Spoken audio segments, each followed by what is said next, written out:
அனைவருக்கும் வணக்கம். இந்த 2025ல அக்டோபர் மந்த் நம்மளுடைய ராசி மற்றும் நம்முடைய லக்னத்துக்கு எப்படி இருக்கு அப்படிங்கறத இப்ப நம்ம டீடைலா கிளியரா பார்க்கலாம். வீடியோவை ஸ்டார்ட் பண்றதுக்கு முன்னாடி நீங்க நம்ம சேனலை சப்ஸ்கிரைப் பண்ணாம இருந்தீங்கன்னா மறக்காம சப்ஸ்கிரைப் பண்ணிக்கோங்க. அப்படியே பக்கத்துல இருக்க பெல் சிம்பலை கிளிக் பண்ணிக்கோங்க. அப்பதான் நாங்க போற இது போல யூஸ்ஃபுல்லான வீடியோக்கள் உங்களுக்கு உடனுக்குடனே நோட்டிபிகேஷனாக கிடைக்கும். இப்போது 7வது ராசியா வரக்கூடியது துலாம். துலாம் ராசி மற்றும் துலாம் லக்னத்தை சேர்ந்தவர்களுக்கு இந்த அக்டோபர் மந்த் எப்படி இருக்கு அப்படிங்கறத பாக்குறதுக்கு முன்னாடி இந்த அக்டோபர் மந்த்ல பிளானட்டரி பொசிஷன்லாம் எப்படி இருக்கு, கிரகங்கள்லாம் எந்தெந்த இடங்கள்ல டிராவல் பண்ணுது அப்படிங்கறத ஃபர்ஸ்ட் டீடைலா நம்ம அனலைஸ் பண்ணலாம். இந்த அக்டோபர் மந்த்தை பொறுத்த வரைக்கும் நம்முடைய ஜென்மஸ்தானத்துல செவ்வாயுடைய சஞ்சாரம் ரொம்ப நல்ல அமைப்பு தான். கோப உணர்வுகளை அதிகமா கொடுக்குமே தவிர மற்றபடி இது நெகட்டிவான இன்ஃபுளுன்ஸை பெரிய அளவுல பண்ணிடாது. அல்ல ஜென்மத்துல செவ்வாய், அடுத்தது 5ஆம் இடத்துல ராகு. இது கொஞ்சம் குற்றம். அதுலயும் 18ஆம் தேதிக்கு மேல ராகு வந்து தன்னுடைய வேலைகளை ஸ்டார்ட் பண்ணுவாரு. அதை நான் கொஞ்சம் மைனஸா பாக்குறேன். அடுத்து 6ல சனி வக்ரம். இது பரவாயில்லங்கிற அமைப்புல இருக்கு. அடுத்து குரு நமக்கு இந்த மாதத்துல 9ஆம் இடத்துல டிராவல் பண்ணுவாரு. அதே மாதிரி இந்த மாதத்துல குரு ஒரு பிகஸ்ட் சேஞ்சஸ் பண்றாரு. அதாவது வந்து 18ஆம் தேதி அதிசார பயிற்சி பண்றாரு. மிதுனத்தில இருந்து கடகத்துக்கு டிரான்சிட் ஆகுறாரு. நம்முடைய ராசிக்கு 9ஆம் இடத்துல இருந்து 10ஆம் இடத்துக்கு டிரான்சிட் ஆகி உச்சம் ஆகுறாரு. இது ஒரு பிகஸ்ட் சேஞ்சஸ் நான் பாக்குறேன். அடுத்தது வந்து நம்முடைய ராசிக்கு 11ஆம் இடத்துல சுக்கிரன் கேது காம்பினேஷன். நம்முடைய ராசிநாதன் சுக்கிரன் கேதுவோட போய் கன்ஜெக்ஷன் ஆகுறாரு. இதுவும் ஒரு அளவுல சில நிலைகள்ல குற்றமான அமைப்புகளை கொடுக்கும். இருப்பினும் சுக்கிரன் கேது காம்பினேஷன் ஒரு பற்றில்லாத கிரகத்தோட ஒரு பற்றுள்ள கிரகம் இணையுது. இது வந்து ஒரு டிஃபரெண்டான ஒரு வைப்ரேஷனை கிரியேட் பண்ணும். அடுத்து 12ஆம் இடத்துல சூரியன் புதன் காம்பினேஷன். இதுல புதன் உச்சமா இருப்பாரு. அதுவும் அந்த முதல் 2 நாட்கள் மட்டும்தான் அந்த சூரியன் புதன் வந்து ரொம்ப க்ளோசஸ்ட் வேல டிராவல் பண்ணுவாங்க. அதன் பிறகு அடுத்தடுத்த பகுதிக்கு டிரான்சிட் ஆயிடுவாங்க. அடுத்த மாதத்துல கிரக பயிற்சியில பொறுத்த வரைக்கும் 2ஆம் தேதி புதன் பயிற்சி. புதன் நம்முடைய ராசிக்கு 12ஆம் இடத்துல இருந்து நம்முடைய ராசிக்குள்ள என்ட்ராகி செவ்வாயோட வந்து கன்ஜெக்ஷன் ஆவாரு. அதனை தொடர்ந்து சுக்கிரன் இந்த மாதத்துல 8ஆம் தேதி நீச்சம் ஆகிறாரு. ராசிநாதன் நீச்சமாகிற ஒரு மாதம். இது நான் ஒரு பெரிய மைனஸா பாக்குறேன். அடுத்தது 27ஆம் தேதி செவ்வாய் பயிற்சி. செவ்வாய் வந்து நம்முடைய ராசிக்கு 2ஆம் இடத்துக்கு டிரான்சிட் ஆகி ஆட்சி ஆயிடுவாரு. இது நான் ஓரளவுக்கு பாசிட்டிவா பாக்குறேன். கரெக்டா 17ஆம் தேதி சூரிய பயிற்சி. சூரியன் நம்முடைய ராசிக்கு 12ஆம் இடத்துல இருந்து ஜென்மஸ்தானத்துக்கு டிரான்சிட் ஆகி நீச்சம் ஆகிறாரு. இது கொஞ்சம் குற்றமான அமைப்பு. அதனை தொடர்ந்து மாதத்தோட கடைசியில கரெக்டா 24ஆம் தேதி புதன் நம்முடைய ராசிக்கு 2ஆம் இடத்துக்கு டிரான்சிட் ஆகி தன்னுடைய சஞ்சாரத்தை தொடருவாரு. இதுதான் வந்து இந்த மாதத்துல இருக்கக்கூடிய பிளானட்டரி பொசிஷன். இப்போ இந்த பிளானட்டரி பொசிஷனை வச்சு இந்த அக்டோபர் மந்த் எப்படி இருக்கு அப்படிங்கறத நம்ம டீடைலா அனலைஸ் பண்ணலாம். இந்த மாதத்தை பொறுத்த வரைக்கும் ஃபர்ஸ்ட் ஹாஃப் ஆவரேஜா இருக்கு. ஃபர்ஸ்ட் ஹாஃப்ல எதுவும் பெருசா மைனஸ் இல்ல. போன மாதத்தோட கண்டினியூட்டி இந்த மந்த்ல இருக்கும். ஃபர்ஸ்ட் ஹாஃப் ஆல்மோஸ்ட் நமக்கு ஃபேவரா தான் போகும். பெருசா எந்த ஒரு பிகஸ்ட் சேஞ்சஸ் எதுவும் இல்ல. சுக்கிரன் கேது காம்பினேஷன் மாதத்தோட பிகினிங்ல இருக்கிறதுனால ஆன்மீகம் சார்ந்த சிந்தனை, ஆன்மீகம் சார்ந்த விஷயங்களை உங்களை அதிகமா ஈடுபடுத்திக்கிறது ரொம்ப நல்லது. நிறைய பேருக்கு வந்து தெய்வ வழிபாட்டின் மேல பக்தி அதிகரிக்கும். ஆன்மீகம் சார்ந்த சிந்தனை எல்லாம் இன்க்ரீஸ் ஆகும். அது ஒரு சேஞ்சஸ் இருக்கு. இந்த மாதத்துல செகண்ட் ஹாஃப்ல வந்து பார்த்தோம்னா கரெக்டா 8ஆம் தேதியில இருந்து சுக்கிரன் நீச்சம், 17ஆம் தேதி வந்து பார்த்தோம்னாக்கா சூரிய பகவான் நீச்சம். இப்படி 2 முக்கியமான பிளானட்லாம் நீச்சம் ஆகுது. எனவே இந்த மந்த்தை பொறுத்த வரைக்கும் அவசர முடிவுகள், அவசர மாற்றங்களை கொஞ்சம் அவாய்ட் பண்ணிக்கிறது நல்லது. டக்குன்னு முடிவு எடுக்கிறது, உணர்ச்சி வசப்பட்ட முடிவு எடுக்கிறது, அதெல்லாம் கொஞ்சம் குறைச்சிக்கணும்.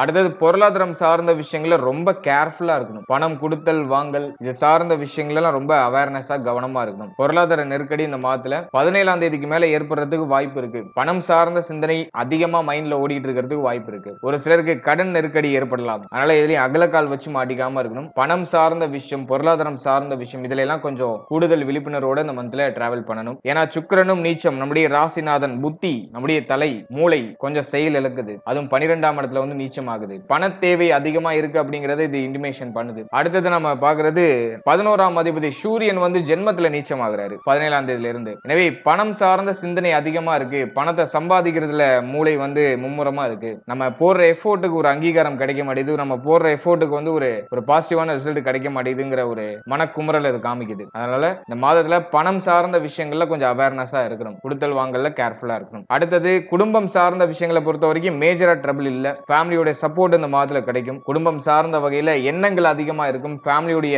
சிந்தனைகள்லாம் அதிகமா இருக்கும். ஆனா ஃபேமிலியுடைய சப்போர்ட் உங்களுக்கு இந்த மாதத்துல பூர்ணமா கிடைக்கும். அடுத்தது வந்து இந்த மாதத்துல பேச்சு வார்த்தைகளை ரொம்ப நிதானமா இருக்கணும். டக்குன்னு கோபமான வார்த்தைகளை வெளியிடுறதுக்குலாம் வாய்ப்பு இருக்கு. நல்ல வார்த்தைகளை ரொம்ப நிதானமா இருக்கணும். யாருக்கும் இந்த மாதத்துல வாக்கு கொடுக்க கூடாது. இதை நான் பண்ணி தரேன், இதை நான் பண்றேன் அப்படின்னு சொல்லிட்டு யாருக்கும் வாக்கு கொடுக்காதீங்க. அதை காப்பாத்துறதுக்கு சிரமப்படுவீங்க. அல்ல இந்த மந்தை பொறுத்த வரைக்கும் பேச்சு வார்த்தைகள், ஃபேமிலியில கொஞ்சம் பராமரிப்பு, யாருக்கும் வாக்கு கொடுக்காம செயல்பட வேண்டியது, அதெல்லாம் இந்த மாதத்துல நீங்க கொஞ்சம் பராமரிச்சு வச்சு செயல்பட வேண்டிய விஷயமா இருக்கு. அடுத்தது 5ஆம் இடத்துல ராகு. இந்த மாதத்துல 18ஆம் தேதிக்கு மேல பிள்ளைகள் சார்ந்த விஷயம், குழந்தை பாக்கியம் சார்ந்த விஷயங்கள ஒரு மாதிரி கலக்கமான அமைப்புகள் ஏற்படலாம். நீங்க குழந்தை பாக்கியத்துக்கு முயற்சி பண்றீங்கன்னா அந்த மாதத்துல கொஞ்சம் கவனமா இருக்கணும். 18ஆம் தேதி வரைக்கும் ஒரு பாசிட்டிவ் ரிசல்ட் இருக்கு. சோ 18ஆம் தேதிக்குள்ள ஒரு சுப செய்திகளை நீங்க எதிர்பார்க்கலாம். சோ 18ஆம் தேதிக்கு மேல குரு பார்வை ராகு மேல பதிகிறது அப்படியே கொஞ்சம் விலகுது. அதிசார பயிற்சி குரு பகவான் பண்றாரு. அப்ப 5ஆம் இடத்துல ராகு தன்னுடைய இயல்புகளை சர்வசாதாரணமா செய்ய ஆரம்பிச்சிருவாரு. ஏன்னா 5ல இருக்கிற ராகு சனியை போல செயல்படுவாரு. சனி யோகாதிபதியாக இருந்தாலும் ராகு மூலமா செய்யற சனி வந்து பார்த்தோன்னா கொஞ்சம் குற்றம் தான். அதுலயும் இப்போ சனி பகவானும் பலம் இழந்து 6ஆம் இடத்துல வக்ரமா இருக்காரு. எனவே இந்த மாதத்தை பொறுத்த வரைக்கும் 18ஆம் தேதிக்கு மேல குழந்தை பாக்கியம் சார்ந்த விஷயங்கள ஒரு சில தடுமாற்றங்கள் இருக்கலாம். ஒரு சிலருக்கு மருத்துவ செலவுகளுக்கு பிறகு சுப செய்திகள் கிடைக்கலாம். அது மாதிரி இந்த பிரெக்னன்சிக்கு ட்ரை பண்றீங்கன்னா வெளியிடங்களுக்கு அதிகமா போறது, அலையிறது இதெல்லாம் கொஞ்சம் குறைச்சுக்கோங்க. அதிகமான டிராவலிங் எல்லாம் கொஞ்சம் குறைச்சுக்கோங்க. டயத்துக்கு சாப்பிடுங்க, டயத்துக்கு தூங்குங்க. ஓவரா எதையும் யோசிச்சு உங்களை நீங்களே குழப்பிக்காம இருக்கிறது ரொம்ப நல்லது. அடுத்தது வந்து பிள்ளைகள் சம்பந்தப்பட்ட விஷயங்களை பொறுத்த வரைக்கும் 18ஆம் தேதிக்கு மேல பிள்ளைகளுடைய உடல் ஆரோக்கியம், மன ஆரோக்கியம், பிள்ளைகள் சம்பந்தப்பட்ட என்டையர் விஷயம் எல்லாத்துலயும் கொஞ்சம் கேர்ஃபுல்லா இருக்கணும். பிள்ளைகளோட அடிக்கடி ஆர்குமெண்ட் எல்லாம் ஏற்படுறதுக்கு வாய்ப்பு இருக்கு. நல்லா அவர்கள் சார்ந்த விஷயங்களை கொஞ்சம் கவனமா இருக்கணும். அடுத்தது 18ஆம் தேதிக்கு மேல காதல் உறவு சம்பந்தப்பட்ட விஷயம், உடைய பார்ட்னர் கூட ஆர்குமெண்ட்ல அதிகமா வரதுக்கு வாய்ப்பு இருக்கு. அதனால காதல் உறவு சார்ந்த விஷயங்கள் எல்லாம் நீங்க இந்த மாதத்துல கொஞ்சம் கவனமா நிதானமா இருக்கணும். ஒரு சிலருக்கு காதல் உறவுல நிறைய வருத்தங்கள் ஏற்படுறதுக்கு வாய்ப்பு இருக்கு. அதனால அதுல கொஞ்சம் நீங்க கவனமா நிதானமா இருக்க வேண்டியது அவசியம். இந்த மாதத்தை பொறுத்த வரைக்கும் உணர்ச்சி வசப்பட்டு எந்த முடிவையோ எந்த மாற்றத்தையும் பண்ணிடக்கூடாது. அவசரம் இல்லாம செயல்படணும். பொறுமையால நம்ம எல்லாத்தையும் ஹேண்டில் பண்ணணும். ஏன்னா வந்து 5ல இருக்கிற ராகு அதிகமா உணர்ச்சி வசப்பட வைக்கும். செவ்வாய் வேற நமக்கு ஜென்மம் 2ஆம் இடம் இப்படி டிராவல் ஆகுது. அவசர முடிவுகளை டக்கு டக்குன்னு எடுக்க வைக்கும். நல்ல அவசர மாற்றம், அவசர முடிவுகள், பிக்கஸ்ட் சேஞ்சஸ் ஏதாச்சும் பண்ணணும் அப்படின்னா அதெல்லாம் இந்த மாதத்துல கொஞ்சம் அவாய்ட் பண்ணிக்கோங்க. ஒரு முறைக்கு 2 முறை நல்லா யோசிச்சுட்டு நீங்க எந்த துறை சார்ந்து சேஞ்சஸ் பண்ணணும்னு நினைக்கிறீங்களோ அந்த துறை சார்ந்தவர்கள்ட்ட ஒரு சில அட்வைஸ்லாம் வாங்கிட்டு அதன் பிறகு உங்களுடைய மாற்றங்களை பண்றது ரொம்ப நல்லது.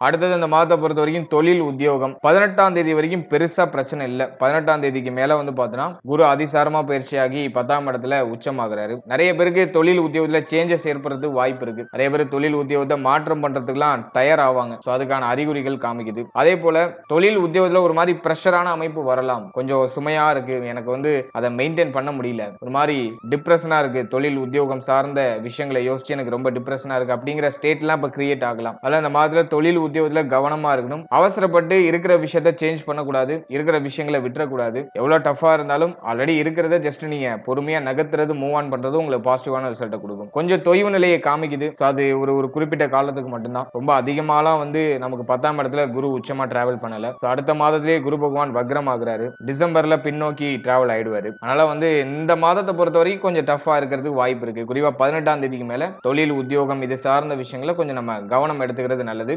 இன்வெஸ்ட்மெண்ட் அவசரப்பட்டு எதுலையும் பண்ணி மாட்டிக்க வேண்டாம். இந்த மந்த்ல பிசினஸ்ல இன்வெஸ்ட் பண்றதெல்லாம் கொஞ்சம் அவாய்ட் பண்ணிக்கோங்க. கொஞ்சம் பொறுமையா நீங்க நகர்த்துறது நல்ல பலன்களை பெற்றுக் கொடுக்கும். அடுத்து சுக்கிரன் கேது காம்பினேஷன் ஃபர்ஸ்ட் ஹாஃப்ல இருக்கு. செகண்ட் ஹாஃப்ல வந்து பாத்தீங்கன்னா சுக்கிரன் நீச்சமாகிற அமைப்பு வருது. எனவே ஆன்மீகம் சார்ந்த விஷயம், தெய்வ வழிபாடு சார்ந்த விஷயம், மெடிடேஷன் சம்பந்தப்பட்ட விஷயம் இதுல உங்களை அதிகமா இந்த மாதத்துல முழுக வச்சுக்கணும். நல்லா மெடிடேட் பண்ணணும். மெடிடேஷன்லாம் இப்போ உங்களுக்கு வந்து ஒரு பெஸ்ட் ரெமடியா இருக்கும். இந்த மாதத்துல மனதை அமைதியா வச்சு செயல்படணும். மனதிற்கு நிறைய தாக்கங்கள் வரும். மன ரீதியா சில தாக்கங்கள் வரதுக்கு வாய்ப்பு இருக்கு. எல்லாம் உங்களை ஒரு மாதிரி சோதிக்கும், மன ரீதியா சோதிக்கும். இல்ல மனசை நம்ம வந்து திடமா வச்சுக்கிறதுக்கு நல்லா மெடிடேஷன் பண்ணும், அல்லது இஷ்ட தெய்வ வழிபாடு, உடைய பிரார்த்தனை, இது மூலமா நீங்க வந்து இந்த மாதத்தை அப்படியே கொஞ்சமா கடந்து வரணும். அடுத்தது இந்த மாதத்தை பொறுத்த வரைக்கும் ஸ்டூடெண்ட்ஸுக்கு பெருசா டவுனா எதுவும் இல்ல. அவசர முடிவுகள் எதுவும் எடுக்காம ஜஸ்ட் நீங்க கொஞ்சம் ஃபோக்கஸ்டா டிராவல் பண்ணா உங்களுக்கு பாசிட்டிவா இருக்கும். ஏன்னா இந்த மாதத்துல கவனச்சிதறல் அதிகமா இருக்கும். அதனால ஸ்டூடெண்ட்ஸ் வந்து படிப்புல மட்டும் கொஞ்சம் எக்ஸ்ட்ரா கேர் எடுத்து கவனத்தோட இருக்கிற பட்சத்துல இந்த மாதத்துல மேஜரா இந்த ட்ரபிள் வந்துடாது. கவனச்சிதறலை குறைச்சி செயல்பட வேண்டியது அவசியம். அடுத்த திருமண முயற்சி, திருமண வாழ்க்கை இதெல்லாம் நம்ம அனலைஸ் பண்ணும்போது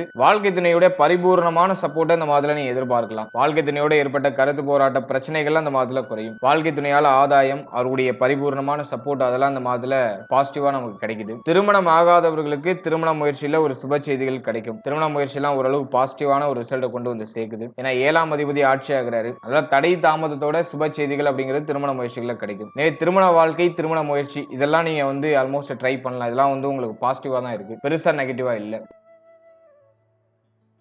ஓவராலா இந்த அக்டோபர் மந்த்தை பொறுத்த வரைக்கும் நீங்க முக்கியமா கவனம் செலுத்த வேண்டியது உங்களுடைய பொருளாதாரம், பணம் சம்பந்தப்பட்ட விஷயங்கள்ல ரொம்ப கேர்ஃபுல்லா இருக்கணும். அடுத்து உங்களுடைய ஹெல்த். சுக்கிரன் நீச்சமாகிற மாதம் அப்படிங்கிறதுனால அதுலயும் வந்து சூரியன் நீச்சம், இந்த காம்பினேஷன் வரதுனால நோய் எதிர்ப்பு சக்தி எல்லாம் குறையறதுக்கு வாய்ப்பு இருக்கு. அதனால உங்களுடைய ஹெல்த், உங்களுடைய இம்யூனிட்டி பவரை கொஞ்சம் இன்க்ரீஸ் பண்ணிக்கணும். நல்லா ஹெல்த்தியா சாப்பிடணும், டயத்துக்கு சாப்பிடணும், டயத்துக்கு தூங்கணும். இதெல்லாம் நீங்க கரெக்டா ஃபாலோ பண்ணும்போது உங்களுக்கு உடல் ஆரோக்கியம் உங்களுக்கு கொஞ்சம் சப்போர்ட் பண்ண ஆரம்பிக்கும். ஹெல்த்லயும் கொஞ்சம் கேர் எடுத்துக்கோங்க. உடல் ஆரோக்கியம், தொழில், உத்தியோகம், பொருளாதாரம் இதுல மட்டும் நீங்க கொஞ்சம் எக்ஸ்ட்ரா கேர் எடுத்துக்கணும். அதே மாதிரி பிள்ளைகள் சம்பந்தப்பட்ட விஷயம், காதல் உறவு, குழந்தை பாக்கியம் இதுலயும் கொஞ்சம் எக்ஸ்ட்ரா கேர் எடுத்துக்கணும். மற்ற விஷயம்லாம் உங்களுக்கு ஆல்மோஸ்ட் ஃபேவரா தான் இருக்கு. இது பெரிய அளவுல நெகட்டிவா இல்ல. நண்பர்களுடைய சப்போர்ட் இந்த மாதத்துல பூர்ணமா கிடைக்கும். அதெல்லாம் நான் ஒரு பாசிட்டிவா சொல்றேன். ஃபேமிலியோட சப்போர்ட் இந்த மாதத்துல பூர்ணமா கிடைக்கும். எனவே ஹை ரிஸ்க் எதுலயும் எடுக்காம ஜஸ்ட் இருக்கிறத மூவ் ஆன் பண்றது இந்த மந்த் உங்களுக்கு பாசிட்டிவா இருக்கு. வாழ்த்துக்கள். இப்போ நீங்க இதுவரைக்கும் பார்த்த அந்த பொது பலன்கள் அப்படிங்கிறது ஒரு கோச்சார பலன்கள் தான். இது உங்களுடைய ஜனனகால ஜாதகத்துல நடக்கக்கூடிய தசா புக்தி அந்தரம் பிளஸ் உங்களுடைய ஜனனகால ஜாதகத்துல இருக்கக்கூடிய அந்த பிளானட்டரி போர்ஷன் இதை பொறுத்து ஒரு சில ஏற்றத்தாழ்வுகளை சந்திக்கும். எனவே 100% பிரிடிக்ஷன் எடுக்கிறதுக்கு உங்களுடைய ஜனனகால ஜாதகத்தை ஆய்வு பண்றது நல்லது. உங்களுக்கு இப்போ என்ன தசா புக்தி நடந்துட்டு இருக்கு, அது யோக தசையா அவயோக தசையா? யோக தசையா இருந்துச்சுன்னா அந்த 7.5 சனி பிளஸ் வந்து இந்த நெகட்டிவான இன்ஃபுளுன்ஸ் பண்ணக்கூடிய இந்த கோச்சார கிரகங்களுடைய பாதிப்பு உங்களுக்கு பெரிய அளவுல இருக்காது. அதுவே அவயோக தசையா இருந்துச்சுன்னா அந்த கோச்சாரத்துல சொல்லப்பட்டிருக்க அந்த நெகட்டிவான இன்ஃப்ளூயன்ஸ் உங்களுக்கு அதிகமா இருக்கும். இதுதான் பாயிண்ட். அதனால உங்களுக்கு நடக்கிறது யோக தசையா அவயோக தசையா, இந்த கோச்சாரம் உங்களுக்கு எவ்வளவு பர்சன்டேஜ் வந்து உங்களுக்கு இம்பாக்ட் பண்ணும் அப்படிங்கறத உடைய தசாபுக்தி அந்தரம் பிளஸ் உங்களுடைய ஜாதகத்துல சனி எந்த இடத்துல போஷன் ஆயிருக்காரு பிளஸ் வந்து மற்ற கிரகங்கள்ல எந்தெந்த இடங்கள்ல போஷன் ஆயிருக்கு அதை பொறுத்து ஒரு சில ஏற்றத்தாழ்வுகளை சந்திக்கும். எனவே உங்க ஜனனகால ஜாதகத்தை கொஞ்சம் அண்டர்ஸ்டாண்ட் பண்ணிட்டு இந்த கோச்சாரத்தை நீங்க எடுத்து சூப்பர் கம்போஸ் பண்ணும்போது உங்களுக்கு ஒரு தெளிவு, இன்னும் கொஞ்சம் அதிகமான புரிதல் அப்படிங்கிறது கிடைக்கும். எனவே உங்களுடைய ஜனனகால ஜாதகத்தை உங்களுடைய குடும்ப ஜோதிடத்தை கொடுத்து ஒரு வாட்டி ரீட் பண்ணிட்டு